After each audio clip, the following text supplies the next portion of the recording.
And welcome to the Bennington Community Policing Advisory Review Board meeting for Thursday, December 15th, 2022. We're located in the Bennington Fire Facility on the 3rd floor. My name is Kelly Carroll, and I have the pleasure of chairing this board and calling the meeting to order. I would like the other CPARB members to introduce themselves, beginning with Jeff. Hi, I'm Jeff Vickers. Scott Richmond. Will Greer. Robert Ebert. Marsh. Marsh Hudson Knapp. On phone. And then also with us tonight we have Tom Haley, who is our liaison for the select board, and Josh Boucher on Cat TV, who is recording, and we thank him very much. So to start tonight, we're going to say the town vision statement. Scott, would you like to read that? Sure. Bennington is a welcoming, engaged, inclusive, and resilient community where everyone, regardless of identity, shares in our vitality and benefits from an outstanding quality of life. Thank you. For the purposes of discussion, can I have a motion to accept the consent agenda, including the minutes of the November 17th meeting? I move. Second. Right. So any questions, comments on the meeting minutes from the 17th?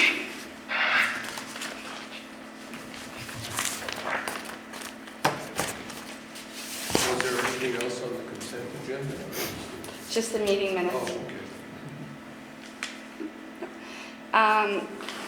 Hearing none, all in favor, please say aye. Aye. Aye. Those opposed, nay. I'm an aye. Any abstentions? So passed. Next on the agenda, we have the public comment. If there is anyone from the public that would like to comment, we do ask that you sign up on the list. Tom, is there anyone that has signed up? No. Okay. So next on the agenda is communication. And the first thing that we have under communication is a presentation from Jonah Spivak, who is the town communications coordinator. So Jonah, thank you for being here. It's my pleasure. I'll give Josh a second to readjust the camera. And my apologies, I'm not sitting this far away for any personal reasons you'll be relieved to know, but just simply because the cable is short to connect my device. Okay. This is Jonah, so I'm going to put you over near Jonah. Okay? And Josh, are you able to also see the screen in your field right now? And the screen is actually more important than me. They'll hear me, but they'll, And Marsh, you can hear me okay? I can hear you, thank you. All right, you're right next to the microphone, so the world can hear you very nicely as well. So originally I'd sort of thought, first of all, my name's Jonah Spivak. I'm the communications coordinator for the town of Bennington. I know most of you folks, but I say that for the viewership at Cat TV and the world at large. Originally I just sort of planned on doing a talk, but it was suggested to me that a presentation would be appropriate, and that kind of resonated because part of what I do is presentations. So here we go. I included a picture that I thought was kind of fun. That is me in the black there. One of the hobbies I have is medieval sword fighting, and this was part of the fall festival. We had a number of medieval fighters there, so there, don't you know, what do? One of the things I do is like to get hit with sticks, so go figure.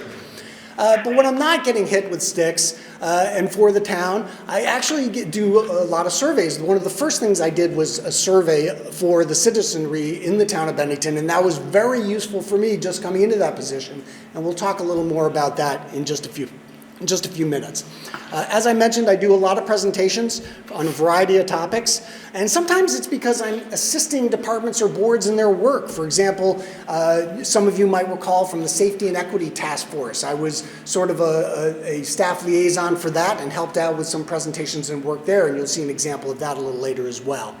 I'm also involved in outreach to the community, and really overall this is about promoting a positive community image, or that's one of the goals of my position. I also need to be ready for emergencies. We never want to think about them, but if we do have them, communication is key to make sure that the citizenry is informed of things they need to know about.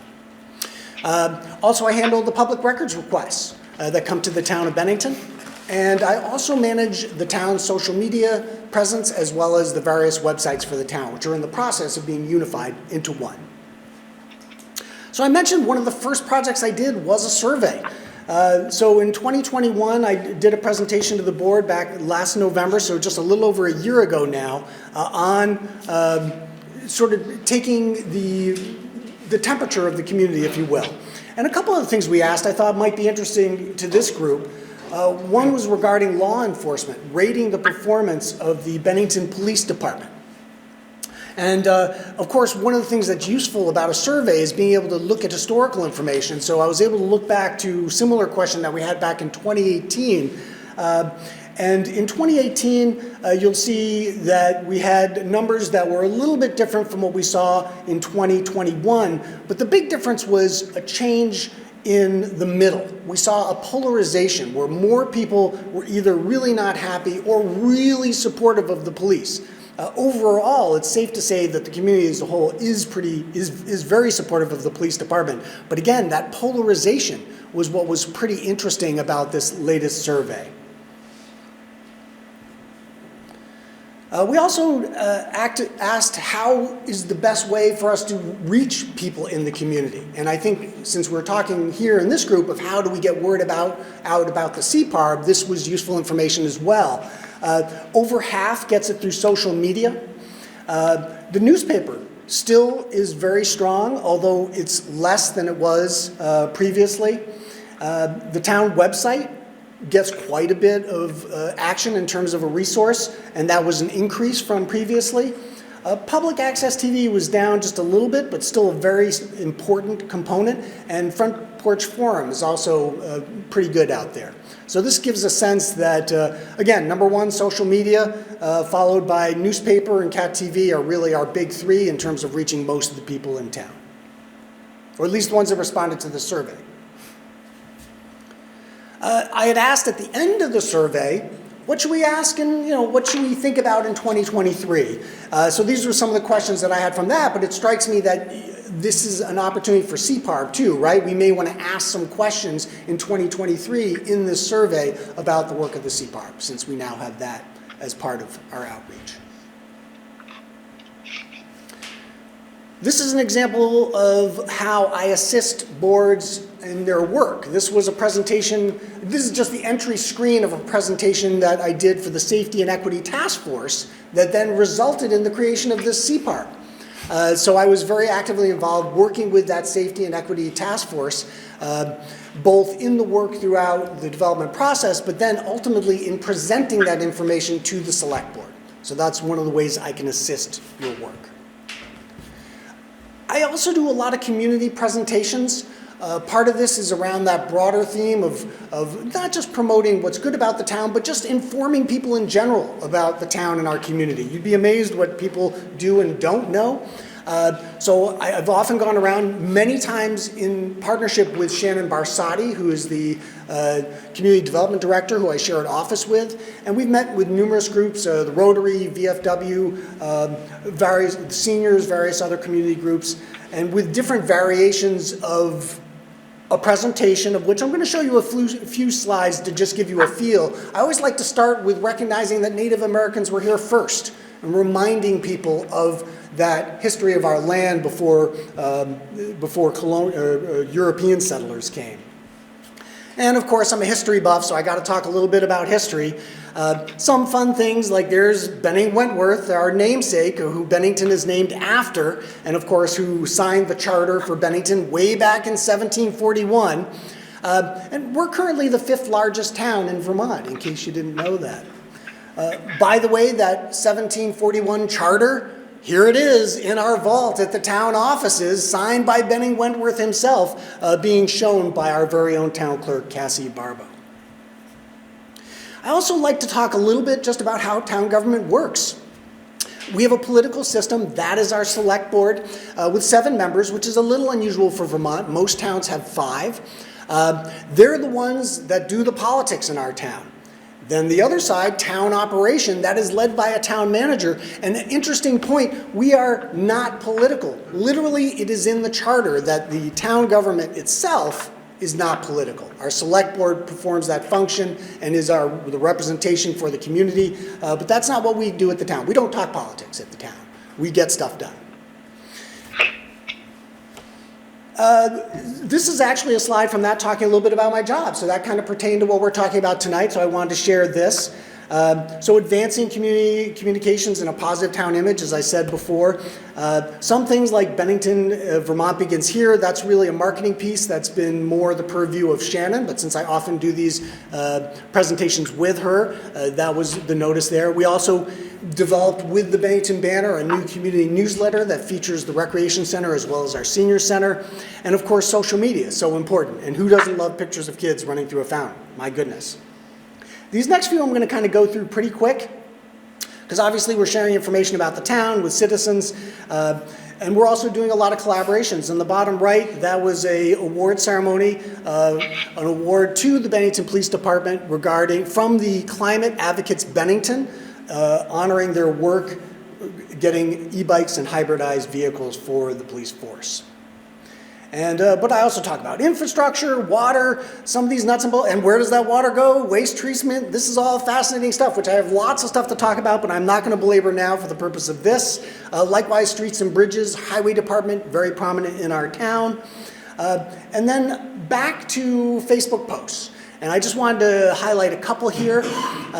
This one on the left, that was the village cemetery vandalism, which really struck a nerve. 31,000 reach for Facebook for the town of Bennington. This is huge. Only one other post has ever beaten that. But the one on the right, that's another big one for the community. This is Willow Park Playgrounds. So what we have found is that by using social media to get the word out frequently and often, especially about topics that the citizens and the community are really concerned about, really valuable. Because if you leave a void in the information, what happens? The misinformation rushes in. So the next question is, what can I do for CPARB? So that was sort of my mini presentation. I didn't want to belabor it too long. I'm happy to revisit anything in that presentation that you'd like to discuss. Or again, you asked me here, I think in part, so how can I help you? So I'd love to leave the discussion at that point. Thank you for the presentation, and I think if you don't mind, we'll start with some questions from the board. Robert, would you like to start? Sure. One, can you come over here? Do you need to stay over there? I'd be happy to. Thank you. Bring Marsh with me. Yeah, I'll bring Marsh with me, yes. I'm getting out my notepad in case you're wondering. So I'm going to bring Marsh and the microphone. And very good.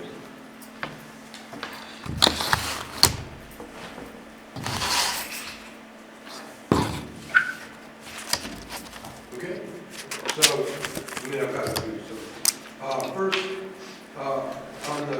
you showed us a survey of people's responses to their satisfaction with the police department, and then you characterized that as the community as a whole is very supportive of the Bennington Police Department. Maybe I didn't see that in the survey. Yeah, just based on the numbers, in terms of met or exceeded expectations, well over 65% in all categories. Okay. And so I'd be happy, let me actually go back to that slide so we can have some discussion.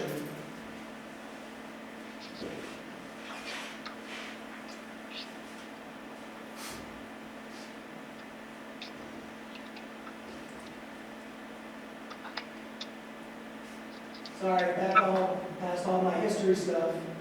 Here we go.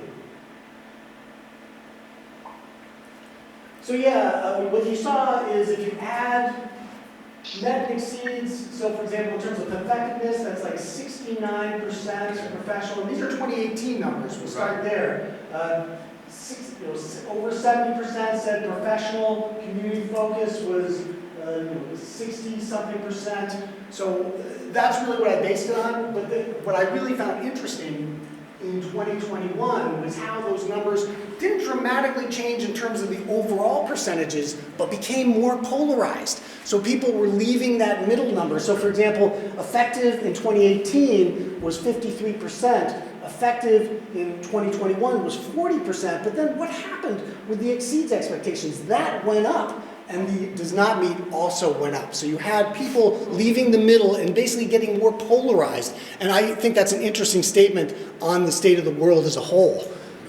Can I, Please. Okay, so, can I ask real quick on this, just so I understand? no, you go right ahead. Thank you, sorry. The bottom chart is 2021, and the top chart is 2018, is that it? No, to be clear, Okay. everything on the right Is- is 2021. Okay. And then for comparison, I All pulled right. out a few numbers Okay. on the left in text only. Gotcha. Those are the Okay, 2018 now I get it. numbers. And Yep. then everything on the right, the top is just a bar graph Yeah. reiterating the same numbers that you see Okay. in a numerical format. Perfect, thanks, sorry about that. Anytime more. So I think, you know, we're kind of hoping eventually to develop kind of a communications plan. So, you know, we kind of do things consistently and, you know, we figure out the most effective ways to communicate in and out, to get information out to people and to get information back in from the community. Are we able to, like, put together a communications committee, to have that committee meet with you to work out those kind of details, work out a communications plan? Absolutely, I'd be happy to do that. Great. So then some of these questions are just kind of general, but use of the webpage. I know you're revamping the town's webpage. On the current webpage, on the homepage, there are, I think, 6 big buttons, big links to things. Is it possible, well, one, are you still going to have that on the new webpage? There's kind of just a selected few large buttons. Those buttons go away in the new design. They do. But having a call, but you'd like to see a call out to the CPARB on the homepage. On the homepage, I would like it to say CPARB somewhere, not somewhere, prominently, that people will see it and can get straight to our page without having to navigate through boards and commissions and that kind of thing. If I recall correctly, I have a new category called community policing, and that links from the homepage to CPARB as well as the historical information on the Safety and Equity Task Force. Okay. Can we have the initial CPARB on there somewhere so people know that that's what? I thought that community policing was a more logical phrase. Most people don't know what CPARB stands for, so let them start with community policing and then that leads them to CPARB. Is that okay? I'm trying to brand this board. I want people to know who we are and what we're doing, so. I mean, you're the one doing it, so. I'm Yep, excited I see your about point though. So yeah, Couldn't you have both? Can we see? I was going to say, let me Sir. say, why don't we do community policing, and then in parentheses, I'll put CPARB, and then that seems like, That's what I'm saying, just so they can make the link. So, on the webpage, can we have a way, you know, the International Association of Chiefs of Police did a survey with interesting results.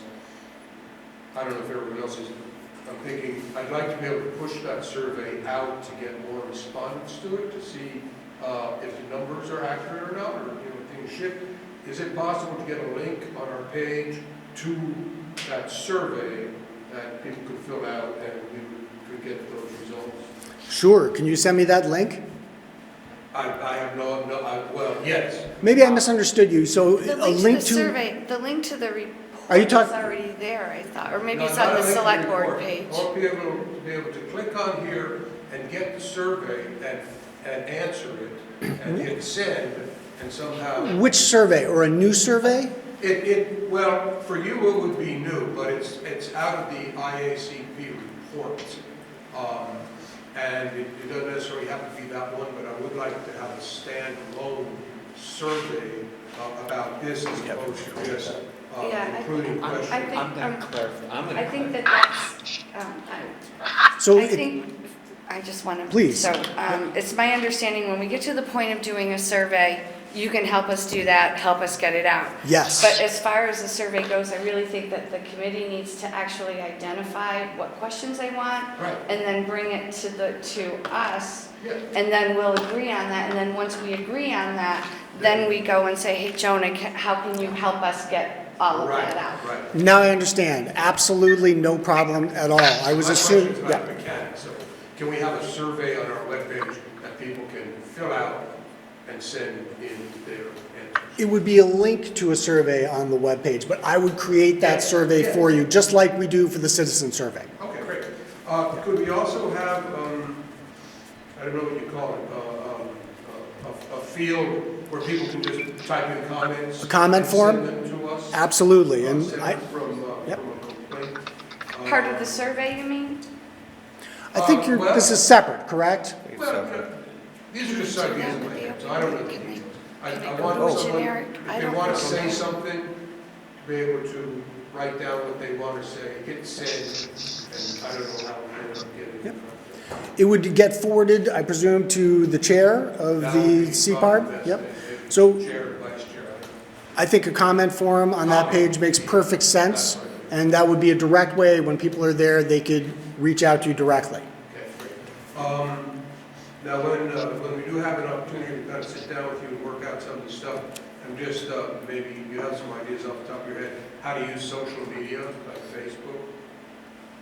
Is that an avenue you think we could use to get information out? Well, certainly you would want to use it for things like promoting a survey once you've created a survey. Likewise, promoting these meetings when they come out. I did do a post, for example, promoting tonight's meeting. And then we could also brainstorm other ways that as part of a communications plan that we would want to include social media as part of that. And all Absolutely. of that would go through you? Yes, I'll be your liaison for that. It would have to with the open meeting law.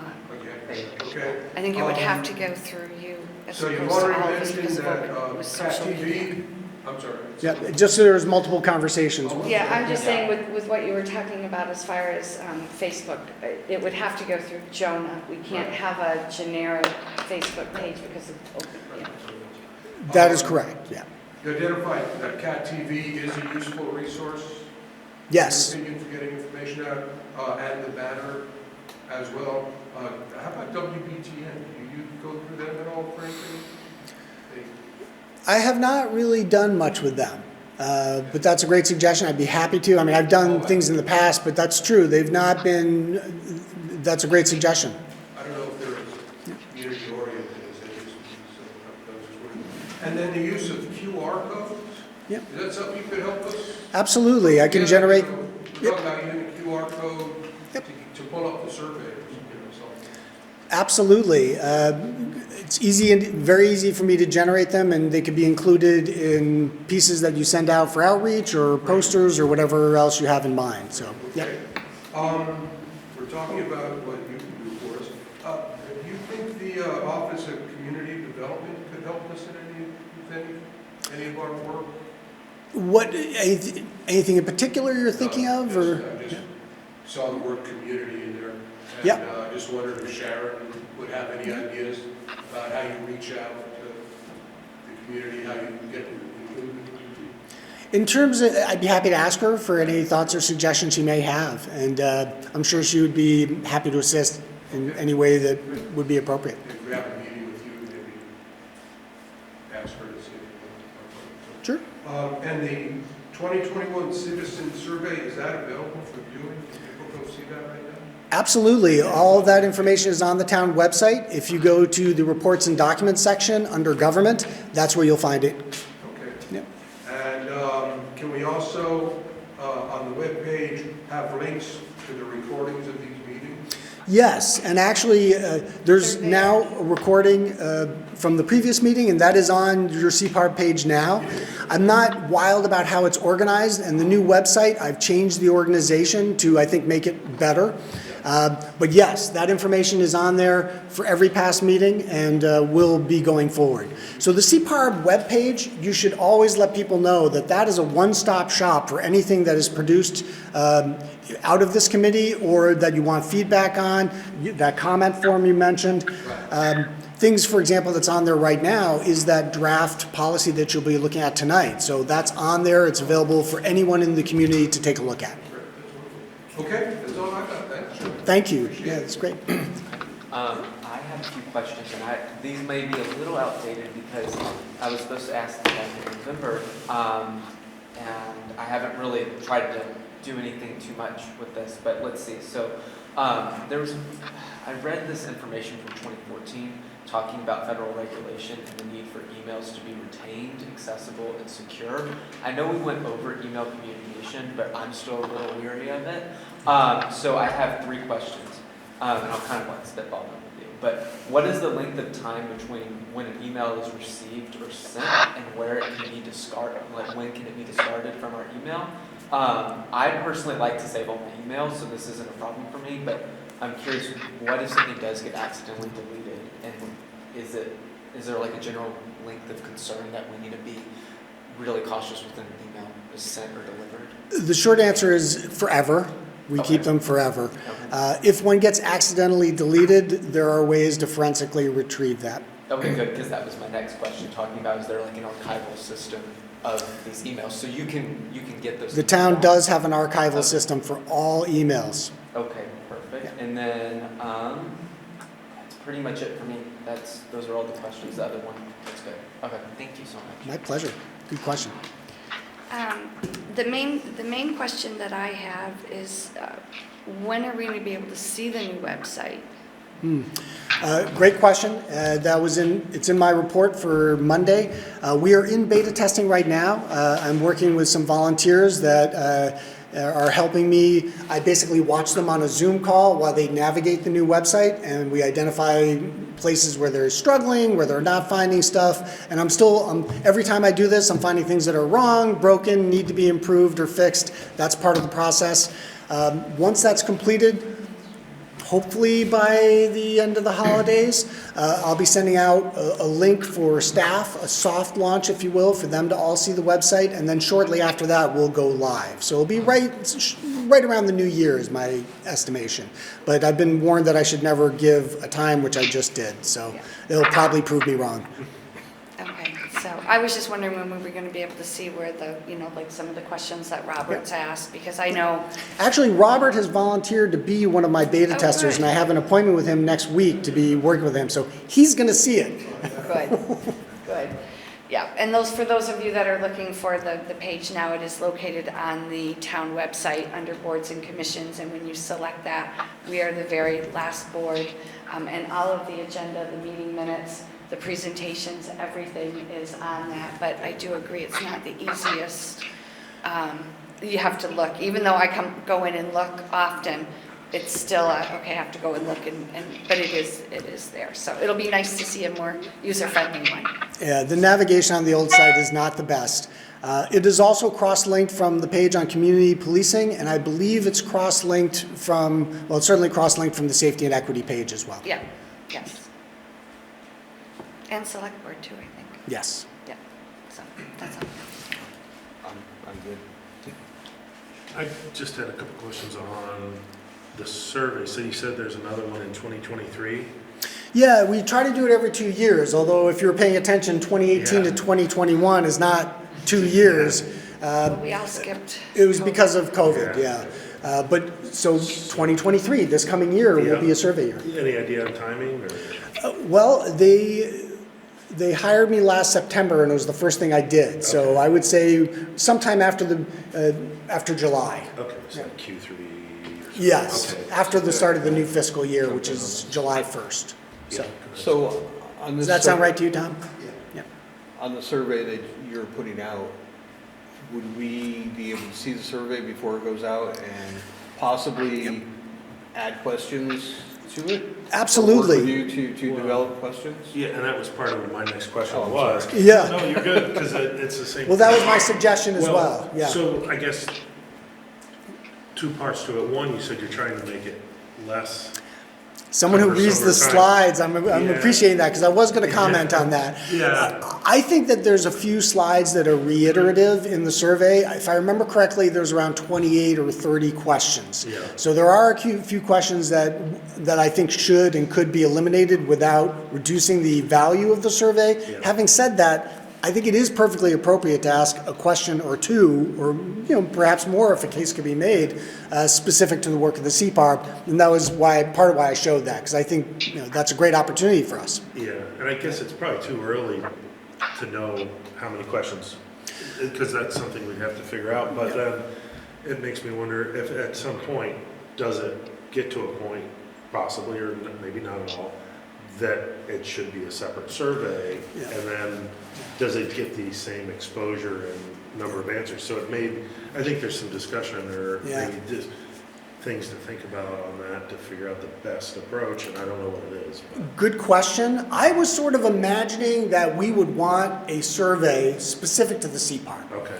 And if we did that first, that might help inform this committee what that key question or two you want on this town-wide survey that happens third quarter of 2023. So I would say both, and start with the ones specific to the CPARB where you can be more effusive. And just so you know, ideally you want like around 10 or 12 questions, which is plenty probably for your purposes in terms of getting the kind of engagement. If you have too many questions, people, you start to lose people. Yeah. And then one of the things, and I don't know that this is a thing that could or should happen, I don't know, but a thought I had besides just a survey of people in the town is a survey of the police department as well. Maybe we have questions to gauge them independent and then try to see where things may be similar or different, or it might be good information, but I would imagine they'd be reluctant. I would think it would be anonymous. I think both are anonymous. I don't know. Yes. And are they truly anonymous? And if you were to do one for the police department, would that be truly anonymous to where they could feel open to talk about concerns?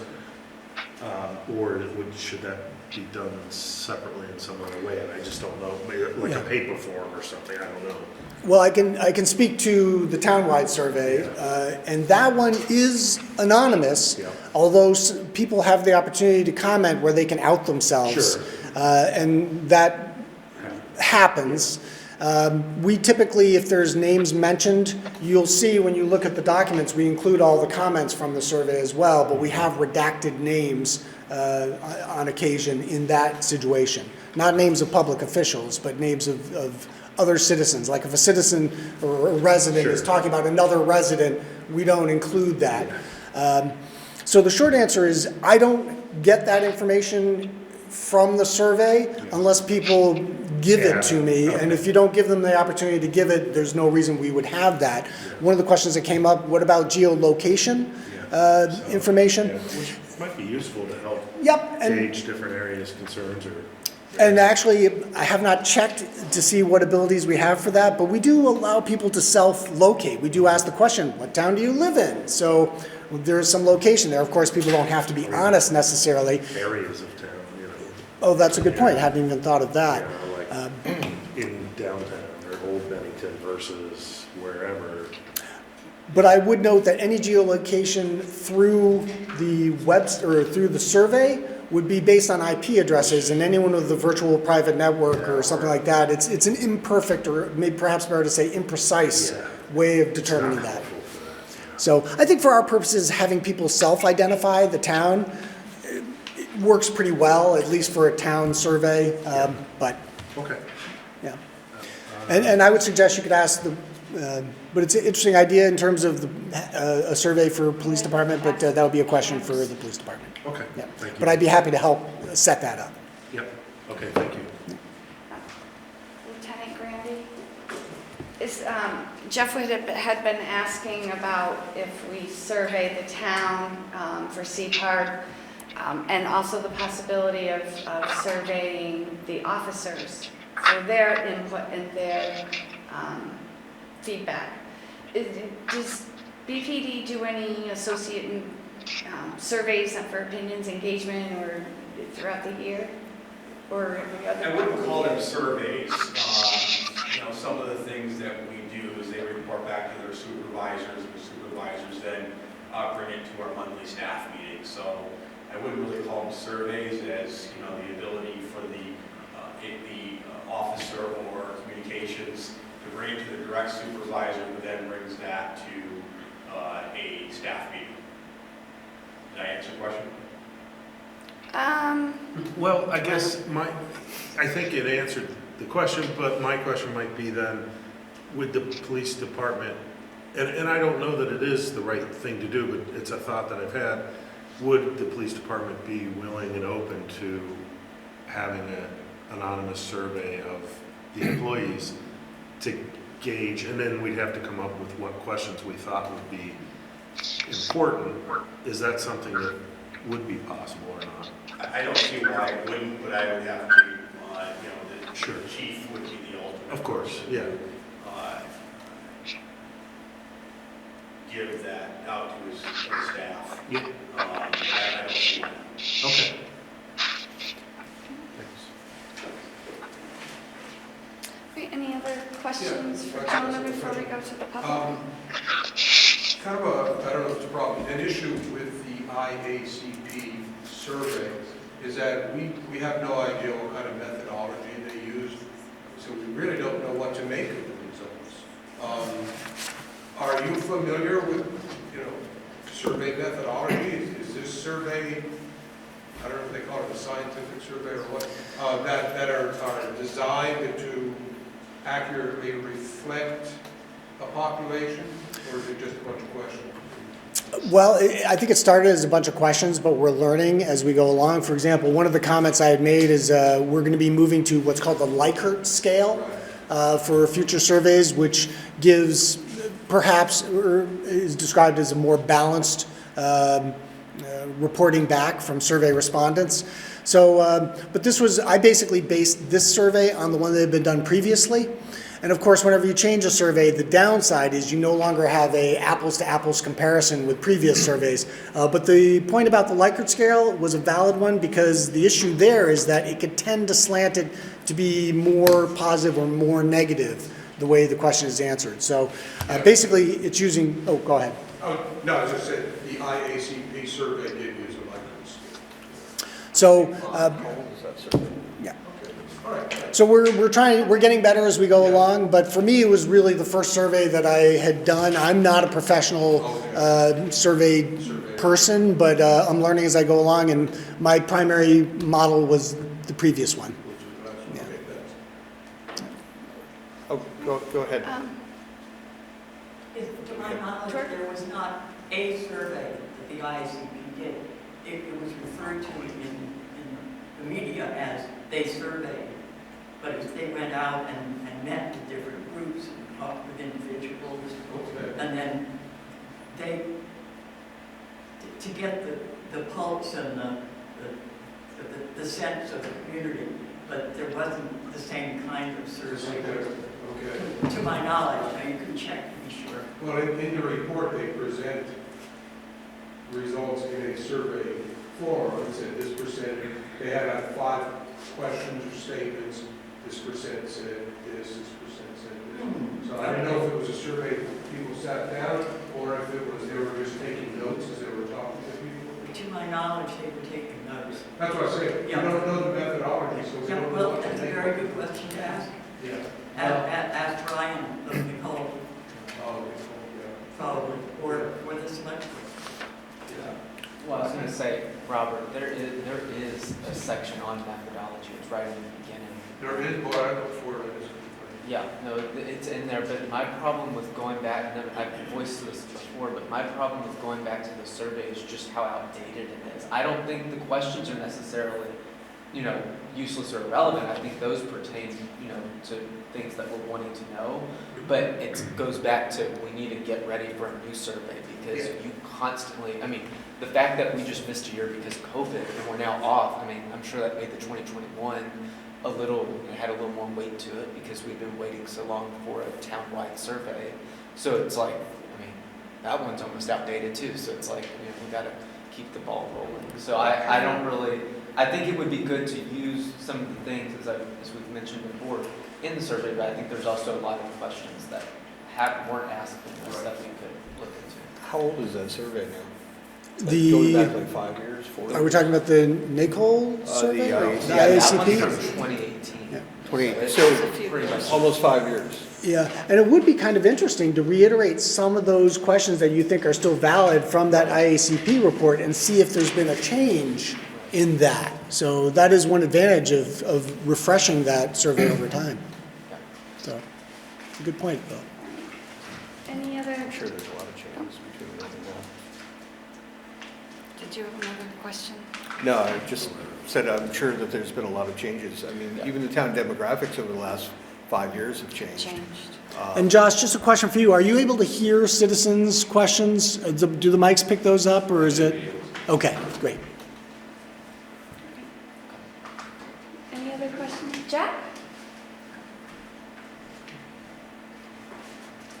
Hi, Jack Rossi de Monley. I'm from here in Bennington.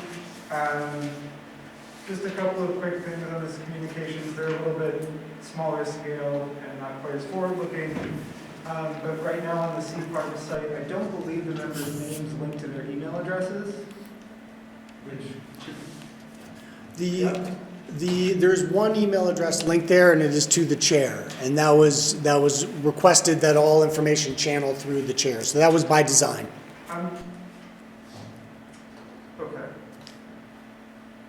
okay. Go I ahead. have a question, it's for you, but you spot, I'm glad you asked that. Are we able to use email on our phone now, or how is that? That should be It should be. available. It's Yep. fixed. Try it out, and if you have trouble, give me a shout. Yep. I've tried. Still didn't work? Still can't. Still Okay. didn't work? Okay, No. that's why I waited for this one, because it wasn't Yeah, any point. I was told that it should be enabled now, but let's get together. You've tried also? I No haven't luck? tried it. Oh, okay. He did succeed. I do IT for a living. So Yeah, I know. Not very good If at Scott's having trouble, then there's probably a real problem. if I there, can't so. get it, probably nobody will unless by accident. Yeah. You'll get it. Yeah, I think it would be nice if all of the email addresses were linked, just as a citizen, in terms of making it easy and understandable how to contact the board. Because going to the website, it wasn't clear how you would email the board. It looked like the only way to contact was a phone number and a fax number. If I'm wrong, I apologize. I thought there was a link for the chair, an email for the chair on there, There may be. which was Kelly. I But missed it, yeah. but I went through the page a couple of times looking for an Yeah. email contact, and I know the practice I would guess that most citizens are familiar with is from the select board page, where all of the members' names are linked at the bottom. Yep. Um, And do one of you guys want to speak to that? Because that was one of the things that was advised to me in setting it up as from advice of counsel. Is that correct? It was from advice of counsel. Uh, Because of so. the open meeting law. And it's a little different when you talk about the politicians. Politicians, their email is out there, so yes, all the select board, you can email them individually, but we were advised by council that for the purpose of this committee, that it should be channeled through the chair. So it wasn't my decision. Yeah. Good to know. Yeah, as long as it's very clear on the page that there is a way to email the board. I'm going to highlight that.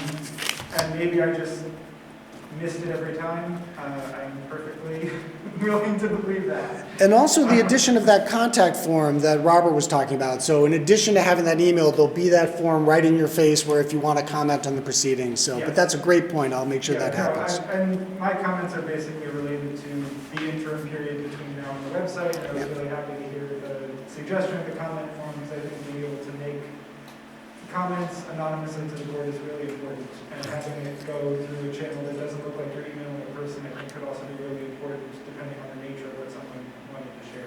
And actually, so you think it's important that that people can do that anonymously? Make sure it's an anonymous form? If they so choose. Yeah. I think there should be. I'll make the name be optional. It would obviously be good to encourage folks to share if they want to, but at the same time, there may be people who, are really uncomfortable sharing personal details due to the sensitive nature of what this board does, and potentially, I think it would help in terms of people feeling comfortable sharing, and more information is better. I'm also curious about how many people responded to these town surveys. I remembered exactly last September. I don't remember exactly now. What I can tell you was that it was less than 2018, but in 2018, there was a big push by a number of teachers at the high school to include youth voices. So we had a real spike in the number of youth responding. And I remember that in part because when we talked, there's a question about recreation for different age groups. And the year in 2018, when there was a large participation of youth in the survey, they were much happier with the offerings for youth in terms of recreation. And then when they were not present in 2021, it was being slammed as there was not enough. So I thought that was ironic. I apologize, I don't remember the exact numbers, but the big difference was student participation, and it did affect, in an interesting way, the answers on a couple of those questions. But if I remember, it's not a huge number. I think, I sort of remember, and again, please don't quote me, but it's like, I think it was around 1,000, but I don't remember, so please don't quote me on that. My other comment is just about how the board can think expansively about their service to the public in terms of making more information present for folks, either via the CPARB page or via requests to Jonah about information relating to policing information. The example that's coming to mind right now is that there's going to be this, and I don't want to stray into other agenda items, but there will be a discussion about a policy coming up, and in that policy there are repeated references to state laws and also to the work agreement between the police union and the town of Bennington. I tried to find that work agreement, and I was not able to.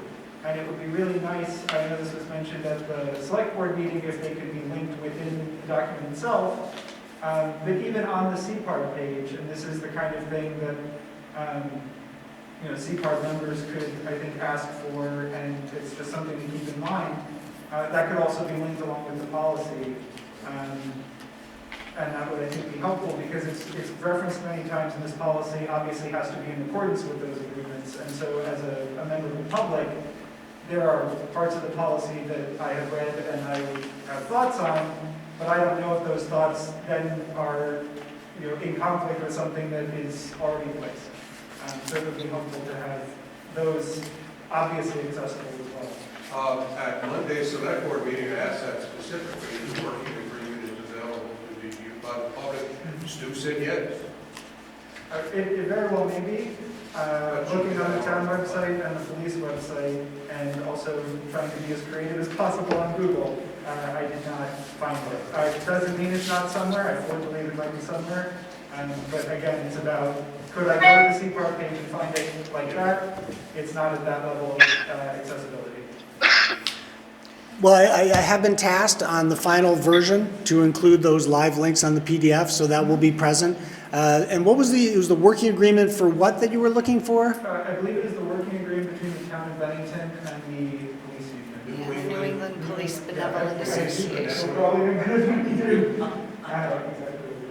Yeah. And Stu said, I asked that. Yeah, I believe that is in the records. Yeah, as far as I know, it is available, but I don't remember offhand, so. Very deep. My last comment on communications and sort of related to these surveys.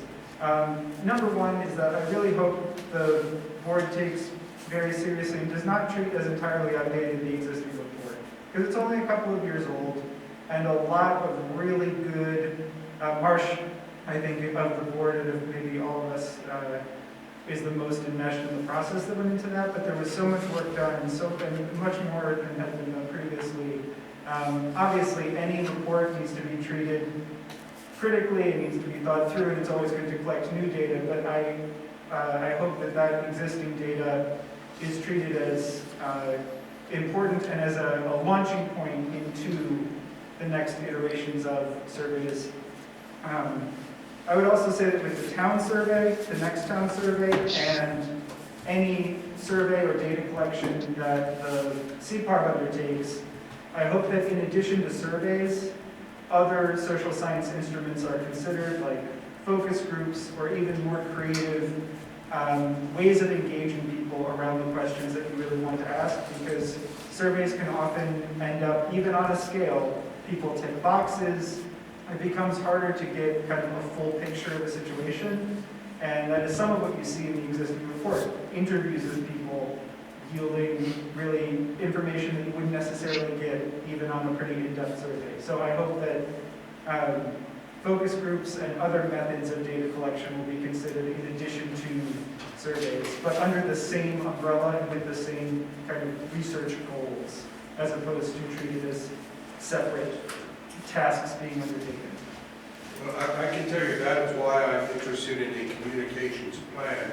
I want to learn how to do this right so we can get people from the community to engage with us so we can form focus groups. We've talked, we have a subcommittee that Robert will be reporting on, and we do want to get out and do some community outreach and focus groups. And, So. yeah, and my only comment is to include that not only as a way to learn in the general sense, but even as methods of data collection to be included with surveys and to really treat seriously as data that can be that can match up with the numbers, so that there's really strong qualitative and quantitative data to form the basis of what's going on for CPARB. Thank you. Thank you, Jack. Anyone else in the public? I'll make a comment real quick, just because I feel like it was more directed at me, and rightfully so. I was the one that commented on the report being somewhat outdated. Well, obviously not trying to cast aside the report because it's the only thing of specificity of this level and going in this depth.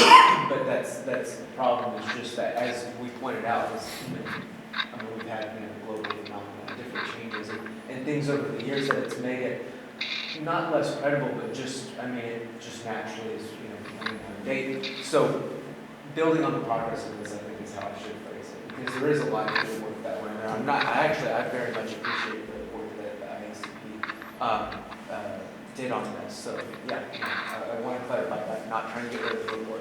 Only thing we have right now. Could I comment on that as well? Yeah. I would just note that the historical piece is really important.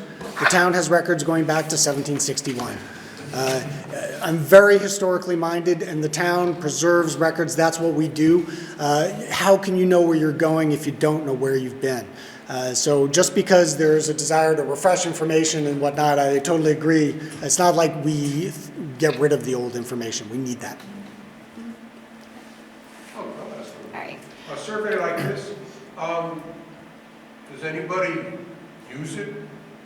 Does the select board look at this? And Yeah, so staff or anything? yeah, the survey is of pretty good interest. We do a select board, well, we do a lot of outreach first promoting the survey, and then there's numerous articles in the paper, things on Facebook to let people know about it. And then once we have the data, it's reported at a select board meeting. It's a full-blown presentation, and that also gets reported on, and it gets shouted out for quite some time after. So people pay attention to the survey. I think it is a useful piece. It is a little bit anecdotal because, of course, it's just a sampling of people, and but it's still useful information, I think. Yeah. Do you know if anyone is trying to investigate why, with the response to these questions, the bell curve seems to be flattening a little bit? We're getting more and more of the extremes. Well, again, I just threw in my own theory, which is it's a reflection of our times, that we're more polarized as a society. But the overall numbers didn't shift a huge amount. It was just where they were leaving the middle and going to either end, which I thought was interesting. So, but in terms of going deeper, that's as far as I took it. It's an interesting question, and there's an opportunity there for someone who's focused on that to definitely dig deeper. Okay. Thank you. Thanks. Thank you, Joe. Well, Marsh, you're going to ask. Oh, I'm sorry. Go ahead. Did you have a question? No, if you can just come up and your name and. So I am just, having not been here before, but just trying to follow. I'm sorry, if you can just say your name and town. Bennington. Thank you, Wanda. I found the survey before that it was, I had to search for it. It wasn't something that was right out there. It seemed to focus on specific areas. And I think that happens sometimes, say some major incident just happened when they're doing the survey. someone's angry and they start posting stuff. And then a lot of people do the survey, and it's all about that. The same as with the high school, having a lot of high school kids kind of skewed that survey. I don't know what the answer is, but kind of skewed it to a good way. But to the outside things that were going on. I also, to me, would be very concerned about doing a specific survey with an agency, whether it be the police department, whatever. Are they going to be the same questions? And if they're the same questions, then they can do that as a citizen, if they wanted to do the survey. But if they're not the same questions and they're different, it's going to make that group or whoever you're asking be the focus point. Well, this group of 15 people, you know, that to me would skew that as well. Just a quick comment. So I think you're pointing out a very important truth, which is that surveys can be slanted, right? Is that what you're referring to, or that they're... Yeah, and I don't know what the answer is, but I know that I don't necessarily participate in person, but I try to stay on top of things and know what's going on in the town and the community. I'm retired now, so I'm not involved in it as much, but I had a difficult time finding it. Are you talking about finding the results or the survey when it was happening? When it was happening or afterwards? When it was happening. Oh, yeah. And then I think I went on the website, and after being on there for maybe 30, 40 minutes, found it on there. I find the website terrible. I was trying to find something, it doesn't have anything to do with this, but a rail trail. You have to go into this link to link you to that, to link you to that. 5 times later, you can find things. So I find that that's not a real good way to do a survey either. I don't know what the answer is. Yeah. Unless Mayfest or the things that go on, have your surveys out and ready and available to people as different people are out and around. Yeah. I think it's going to be a combination of different different things, whether it's electronic, in person, at events. And I think by It's waiting going to be a closer combination to because that, different things are going to work for different people. waiting closer to that date, that final date that you wanted in, is going to get you that not as much of a survey, because you're going to be rushing and you're going to go out, for instance, and you're going to walk Main Street and you're going to say, hey, will you fill this survey out for me? And you're only going to get Yeah. So a certain group of people. very good No, point. I don't know the answer. Yeah, so just for example, we did have a link on the homepage. We had links on all the Facebook posts. There was links in the paper. We had printed copies at the library, the senior center, the rec center, and the town offices. And yet it's still a challenge for people. So you make a very good point, which is we have to hit every I'm not possible computer way. savvy. I'll admit, I'm not one of those that grew up with it, so I have to go in and search and, Yeah. you know, some things come up for people, other things don't. It can be very frustrating. I totally agree. Hopefully the new website will be a little more Hopefully user-friendly. that, Yeah. that may help a lot. Yeah. But what will draw them to that website is some major incident happens in Bennington, a shooting or whatever, and someone says something on Facebook, oh, and go and do that survey, because then you can tell everybody what, you know. Yes. And then you get skewed that way, so I don't know what the answer is, but. Great suggestions and point, and I think the answer is we just try as many channels as possible to try to cast as wide a net as possible. As Instead of Yeah. 30 days before or Yeah. whatever, and then you want it, do it a little farther so you're getting That's a good point. And I'm trying to remember how long the time window was for the town survey. I don't recall I think when I offhand. finally found it, I had like hours. Oh my goodness, wow. Well, for some people, they need that, Yeah. that deadline is really important. I seem to recall it was a month time, but I'll double check that. But your See, I suggestion is didn't it could think be a month was longer. enough. A month is enough, you think? I don't, You don't think? Okay, all right, but I don't do surveys. okay. I'll see. People who do the survey, There's- within that month, are gonna talk to other people, so then those other people will, oh, well, I'll go in. You know, if you give it a little more time to. Well, maybe we could consider 45 days when we get to the point of planning our survey. And I'll also do some research. What is the generally speaking, what is the recommended amount of time for a survey? That's a great point. I'll find that out. Thank you. Any other comments? I got another question now based on all of this. Does a survey have to have a deadline? I mean, I kind of had in my mind, we have this survey on the CPARB page. Anyone can take it anytime. Or can it only be up for a certain amount of time? Well, at some point you need to get the data. So, I assume we'd be getting the data on an ongoing basis. so just have an ongoing survey I think that that's never probably- ends. I think once we get to the point of having our survey and we have it identified, then we can talk about how long as opposed to something that's ongoing I mean, if something is ongoing, like you said, you have to collect the data at some point. Different than getting comments and stuff like you were asking for, but I think that yeah, so.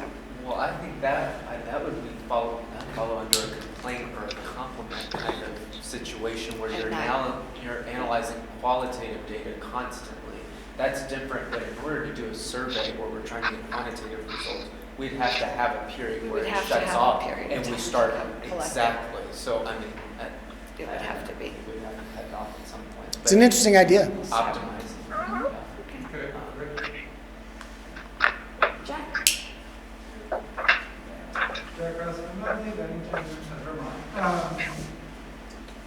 Just a quick question about how committee and subcommittee structure works within CPARB. Do you have citizen members on subcommittees? Is that something that happens?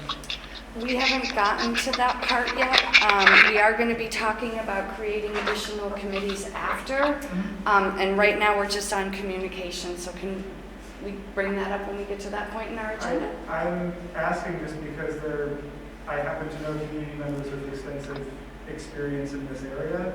And so just knowing at all from a factual standpoint, if the committee structure allows people from the community to be on. We're hoping to. Okay. We are hoping That's all I to. can Yeah. There's Yes. nothing about specific. Because we're limited.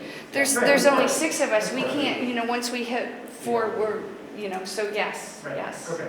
We Just only have one committee so far. right. I just wanted to make sure that was even possible Yeah, before I think so. too much time. We're hoping, yes. Okay. Yeah. All right. So. Okay. Oh, Marsh, did you have any questions? I'm sorry, I forgot. I don't even know if you. Marsh, can you hear us? I hear you and I don't hear everybody else to much extent. Okay, so the chair is asking if you have any questions that you would like to ask me. No, and if I do, I'll ask you. Okay, fair enough. Thank you. My pleasure, and I would reiterate, my goal is to be as useful to this committee as possible, so I look forward to a meeting with a future subcommittee focusing on communications, and let me know what I can do to help. Thank you so Thank you much. so much. Yeah, thank you. Thank you, Jonah. Give you back, Marsh. Yep. Oh, thanks, bring Marsh back. Thank you. Okay. Next on our agenda is the BPD policy on quality control, internal investigations, and discipline that was presented to the select board. This is a collaborative work between the select board, the town manager, and BPD. The first reading of the policy was during Monday night's select board meeting. The second reading will be Monday, December 19th. And the updated policy draft was handed out so that everyone can take a look at it and be aware of it. During the conversation during the select board, there was some comments made about replacing may and shall. That's been done, and a couple of other recommendations that came up. So I just want to make sure everybody knows that this is coming out, and it will be up for discussion again on the 19th. Tom, what happens on the 19th? That you review this and additional public comment? I think we're expecting to, Or we'll to discuss it finalize? again, make any changes that we want to make, and probably adopt it. Unless something, that I don't see, something terrible happens. In which, yeah, I can't see a circumstance where that would. And we should know that if the public wants to view the updated copy, it is in the select board packet that is posted on the website. So they can see that. But This yeah, I think yeah. the expectation is after the second reading, after discussion, any changes will be made and we'll adopt this change. And this policy formally is going to outline how complaints are handled, the role of the chief and the supervisors in the department and disciplinary actions, and it brings CPARB into the review process in place of the select board.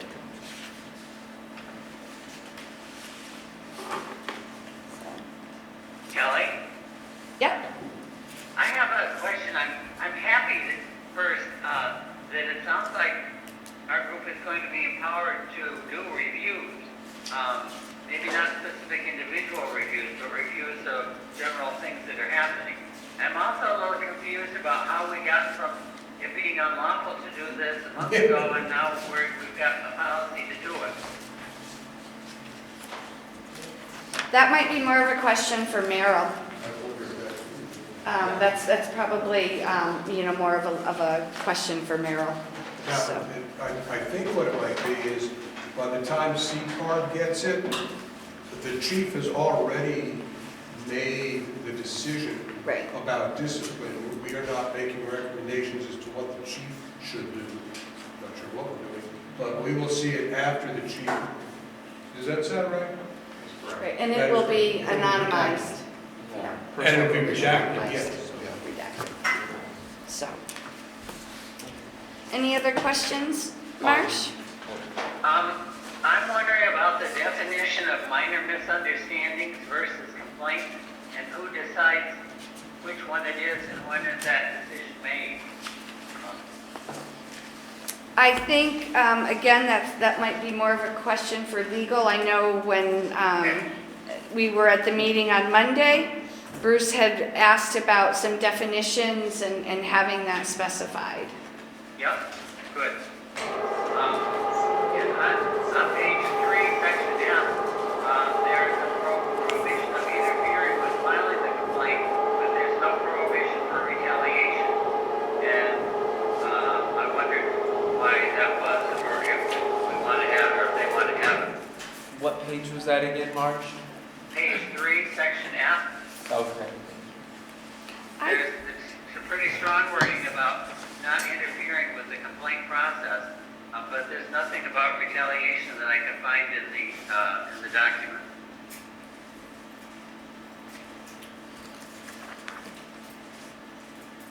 Honestly, I'm going to have to go through it. We can ask, but I thought that there was something in there. There's something in here about There was- retaliation. I thought it was protecting the officers against retaliation as opposed to protecting members of the public. Here we are, page 4, C, 4. 4. No Page 4. Yeah, page 4, retaliatory C4. measures shall be taken against anyone due to any investigation Good, conducted. great. Yep, so that is in there already. That's terrific. And on page 6, it talks about the responsibility of the chief to report to the person who made the complaint. And in the old version, the chief was obligated to report to the person who filed the complaint. And in the new version, the chief was to make a reasonable effort to report. And I wondered what that change was about. Again, that's probably a legal question for Merrill. Okay. And then on page 7, it talks about minimizing abuse. Let me see if I can find the actual quote. It is critical that a system of discipline be established that contributes to minimizing abuse of police authority. I thought minimizing was an inappropriate word, but Marsh, yes. I brought that up at Monday's meeting. I thought the word should be eliminating abuse as opposed to minimizing, but I guess that didn't go anywhere. I think they changed it. They did or did not? It's not highlighted, so they Yeah. probably just, I mean, it was discussed, it was Right. with legal. Yeah. Yeah. Okay, so I'll just pass these on to Jeannie and Bruce, and I'll remove the sections you helped me with. Thank you. Okay. You're gonna put citizen comment in for Monday? I won't be back. Okay. Okay. Any other questions or comments? I do have a few questions on I this. just want to go through the board and then I'll go to the public, if that's okay, Chuck? Thanks. Okay, so my question, and again, these are more question-based, but I'll just throw them out here. On page 3, under section 3, quality control and investigations, under the first part of organization, it says that the chief of police shall oversee quality control investigations and goes into achieving its objectives. Where does this fall in the system? Where do you see this? This is on page 3. Maybe it got shifted around because of the highlights. Oh yeah, so it's on page 4. Page 4 of the new document. I'm using the old version because I printed this one off a few days ago. So it's going to be, yeah, it's right there. Yep. So at the very top, those first few lines. So I'm just curious where this falls in the level of authority, the table of organization, because I went to that and I was like, I don't remember seeing anything to deal with QC and investigations. I don't know if that could just be clarified or if that's something that you all are trying to change with the system right now. I don't know. Can the lieutenant comment on that or can someone else? Can Lieutenant, do you want to comment on So that? this policy was developed after, that we were provided that chain of command. Okay. So this is something new, it's not even adopted yet, so Okay, it's good. not in our organizational chart yet. Okay, so that So once it's adopted, that will go into our organizational chart. perfect, because I just cited that for a paper, and good to know that I just cited something that's about to change, so I'll put a note on that too. But I still have a few more questions, but thank you for that. Yeah, I had a question also on the procedures C7, where it basically said that we'd have all this information, and I was confused, like Marsh said, in that it sounds like now we can have a lot more information, but it seemed like it was illegal just a few weeks ago. So that was my note on that. I think the intent was always that we were going to get the information. It's just that it had to be redacted, and there was some computer software changes that had to be in place. But it was always, my understanding that we were going to get the information. And again, we're getting the information after the chief has made a determination. We will, yes, Yeah. Yeah. So, My understanding on was some things, we would not get any information on an open investigation. correct. Right, That's- okay. Right. Which that all made sense, I wanted to point that out. Going to page 6, this might also be a new policy. What is a guardian tracking system? Because I tried reading it in this discipline part. What is Do you wanna GTS answer that? do? Because I had no idea. The Guardian tracking system is something new to Bennington PD. Okay. We haven't even implemented that yet. Okay. We are still working on the platform with the company, and what it is it's an early intervention piece of software. Basically, a supervisor can go in and make notations about an employee, positive, compliments, complaints, all that kind of stuff, late for work, didn't get the report done, those kind of things, and it's an early intervention tool. Okay, thank you. Thank you. Yes, thank you. Let's see.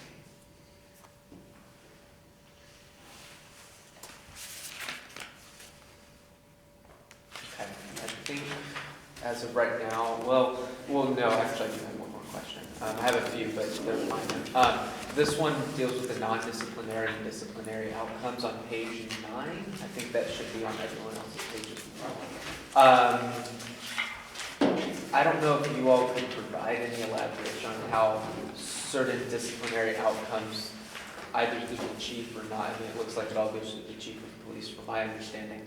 But how does that change outcomes or probabilities of certain actions that an officer does from repeating again, especially if it's like a negative action, because obviously they'd be disciplined for it. So I'm not sure I understand your question. I guess, because it talks like here, like in this is page 9, disciplinary outcomes. It has 6, 7, 8, 9, 10. It has all these different levels that you first get a written reprimand, and then you'd have a suspension, reassignment.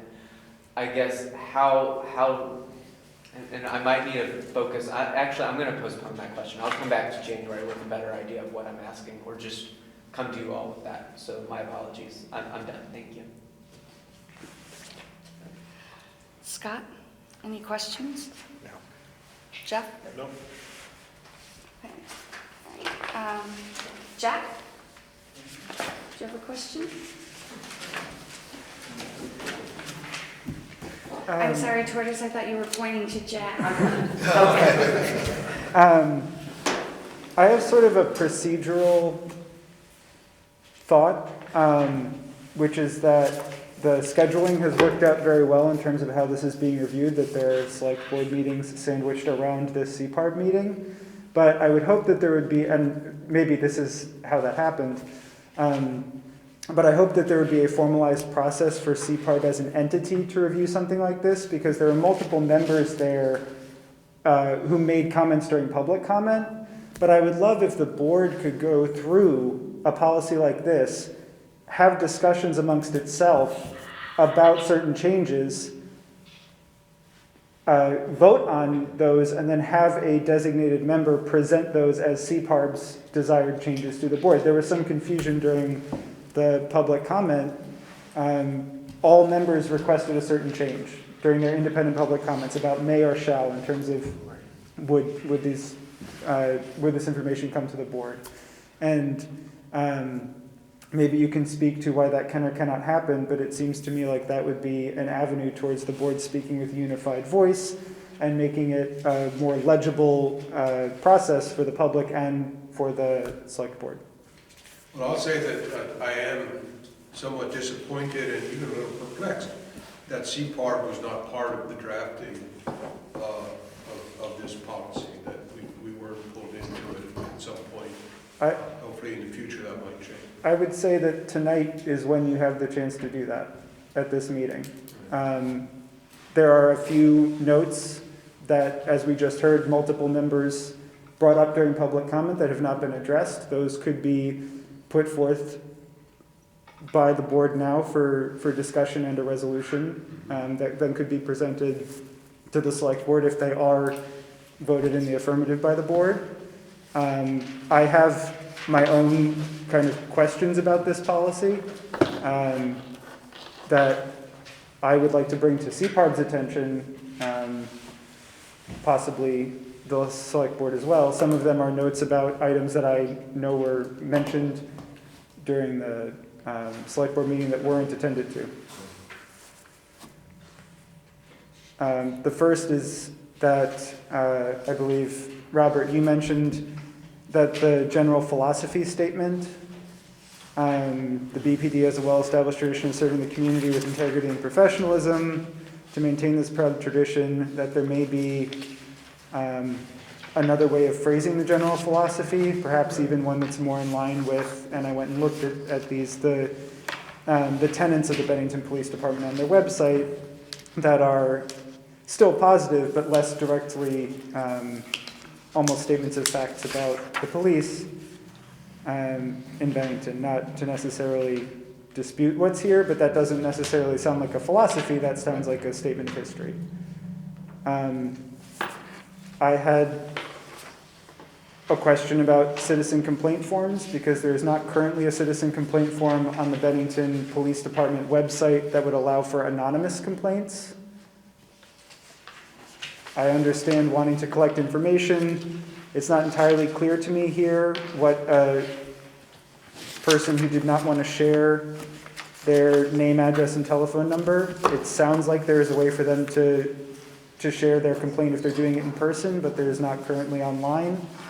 In terms of making it available to the public, the current complaint form does have as required fields name and email address. And I guess someone could put in a false name, but it seems better to just allow folks to make an anonymous complaint if they wanted to. Before you go on, can we ask the lieutenant to talk? We get comments, compliments, and concerns every day that are anonymous. No name, the person, the sender does not provide their name. They do not provide their email address or telephone number.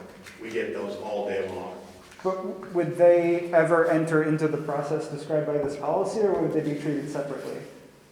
Well, like a compliment, you would just, it would go out to the officer or the member of the department. If it's a complaint, when it's anonymous, we still take that complaint and we start an investigation based off of that. Okay. But are those coming in through the form on the website, or are they coming in through another mechanism? It's coming through, right through our website. Okay, that's good to know. It's not clear on the website because it looks like they're labeled as required forms. Yeah, no, you do not have to put your name or address or your residence, just, what your complaint is. Okay. Or compliment. Yes. I would personally like to see something to the effect that anonymous complaints are possible in this policy. And the way it's currently phrased, you can understand that, but it's not particularly clear. The phrasing is that, if you're verbally lodging a complaint, they will then be asked to complete this form that requires the name, address, and telephone number. That doesn't sound like that's accurate. It doesn't, in fact, require it to fill out a complaint form. Would that be fair? I don't know where you're reading from. I am sorry. I am in 1C, Origin of Complaints, on page 2, where it says, a citizen or other civilian verbally lodging a complaint against a member will be asked to document the complaint by completing a citizen's complaint form, which requires the complainant's name, address, and telephone number and a brief statement. That doesn't sound accurate if it's not required. It may be encouraged.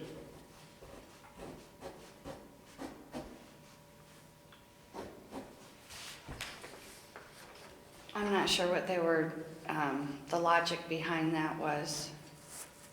That's a good catch. But we can follow up. Yeah, because then it says, if a complainant elects not to document their complaint, the person receiving a verbal complaint shall endeavor to obtain facts. But that would be different than just having to require to put it into the website, so that's different. So it would be a different mechanism for reporting. It would have to be either an optional field. Right. So.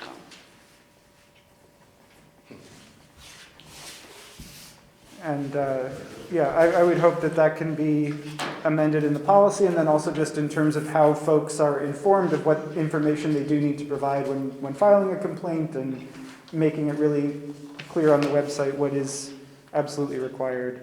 Obviously, I'm sure it's easier for you all when people provide name, address, telephone number for following up and all that kind of stuff, but also understanding why folks might feel uncomfortable with that.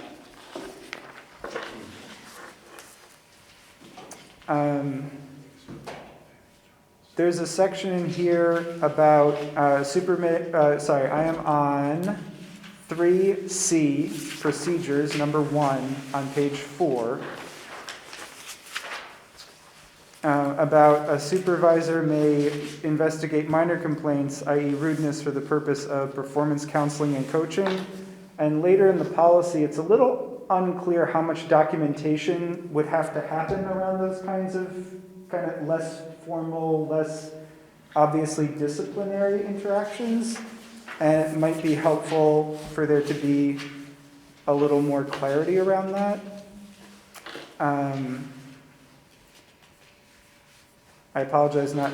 I want to say that, and Tom, maybe you can correct me if I'm wrong, when we were talking about this on Monday, some of it and I might get this mixed up, so just straighten me out, but when they got talking about different personnel issues and stuff, that there were so many possibilities that in some parts it wasn't specifically identified, because it would go on and on and on with all of the different possibilities. So I'm not sure if that was one of those areas or not, because when you start talking about progressive discipline,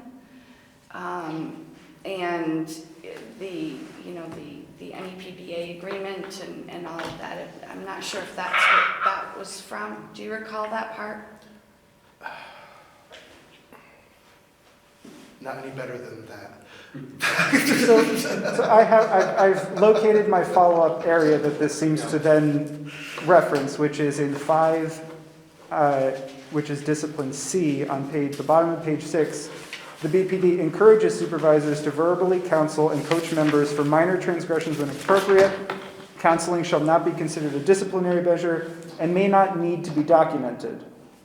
There may be occasions where it's documented, is basically what it says after that.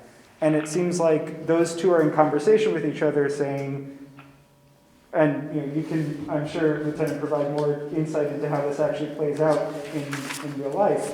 But it seems to say, obviously, we encourage folks to engage verbally and do counseling, and it also says that this is something that may not need to be recorded. Just from the standpoint of understanding what's happening, I don't know how that then plays out in terms of what is and is not documented, and how much of what happens in a procedure is then made a record of for later. And that might be more of a question for, I don't know, would that be a Michelle Johnson question? With Tom, with... No, I don't think so. With documenting and HR and... Well, no, because they're going to be, the police are going to be entering this into the guardian system themselves. Right. When it comes into place. Right. Right. So. It may be entered into the guardian system. Right, yeah. Yeah, I think that might be something we want to discuss as a board. Though there was the change from may to shall about the review board being presented with complaints, there was another request that I believe multiple board members made in section, let's see, we're on page 5, under H. On an ongoing basis, the chief of police shall compile a statistical summary. There was some discussion about ongoing basis being vague and obviously not wanting to overburden the police, but also a clear desire for a schedule of when those reports would be provided to CPARB. And so that's not in here yet. Yeah, I believe we brought that up in the meeting, so. Yes. I have the same note about minimizing and the appropriateness of the term minimizing abuse of police authority as opposed to something stronger like eliminating, which I think all parties agree is the goal. And something that was brought up that I admit I didn't really pay enough attention to the first time I read through, that I believe Robert brought up, is this portion at the bottom of page 7 under discipline factors that says, but if an officer attempts to devise an innovative, non-traditional solution to a persistent crime or service problem and unintentionally runs afoul of minor procedures, the desire to encourage creativity may carry significant weight in determining any discipline that may result. I don't know what that would mean. That is definitely a question for Merrill, because that was the first time. I don't know what that would mean, and I don't know who. That doesn't, to me, seem like it best serves an officer, because it may make it unclear for them, and it doesn't seem like it best serves a citizen either. Well, let's ask the lieutenant. If an officer came up with an innovative solution or approach to a persistent crime problem, would you not expect that officer to take that idea to his or her supervisor and up through the chain of command, as opposed to acting on it independently? You say that for me one more time, please.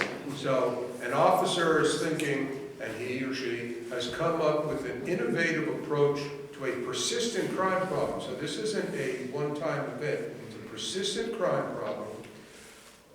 Would you not expect that officer to take this idea to his or her supervisor up through the chain of command for approval, as opposed to saying the officer has the authority or leeway to enact this idea independently?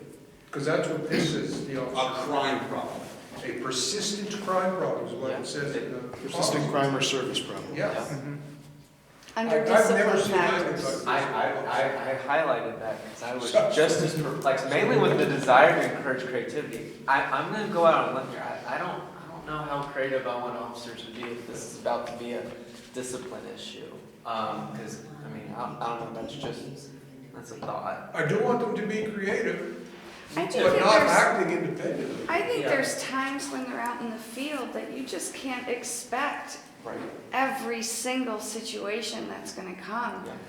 And, you know, I mean, creative should never be use of force but, I mean, maybe somebody tries something outside of the box that's a little, not, I mean, obviously nothing harmful or something, and I'm not an expert where I can even give a good example on it, but I think if there's something that I don't know if you can actually predict every single possible circumstance to identify all that, and that might be more of a question for,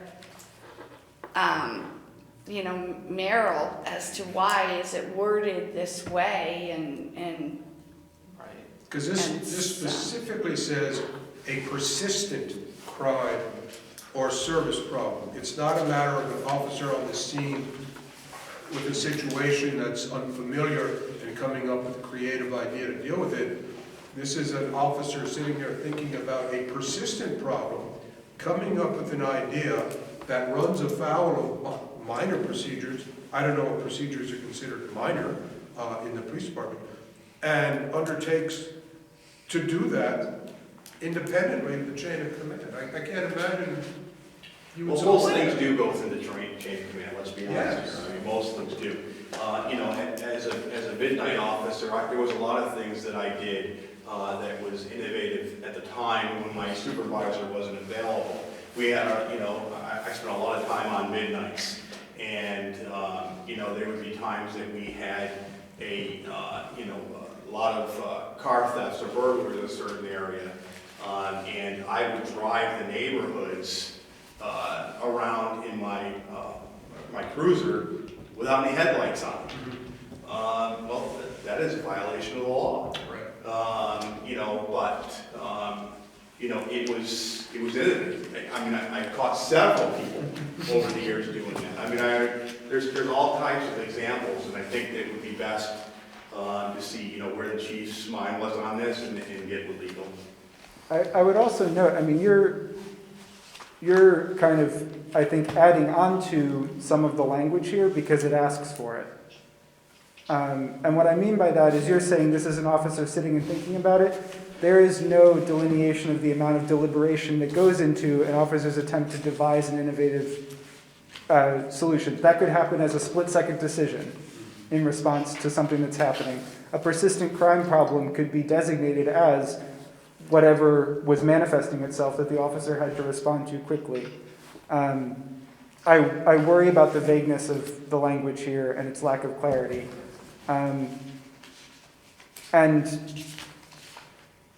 Yeah, I mean, frankly, as you know, the innovative solution that you came up with is a violation of the law. And in a way, driving without headlights is normally treated as a threat to public safety. Well, I mean, law enforcement is exempt from Title 23 to perform their duties with due care. No, I totally understand that. Yeah, I'm we're just also saying in talking terms of 3 o'clock in the morning. Yeah, no. I run early in the mornings. I know that the streets I are think quiet we're and all getting that, just but a I'm little just bit sidetracked, so I Yeah, just okay. want to try to bring this back. All All right, so we've noted the vagueness, the lack of clarity, and the discipline factors.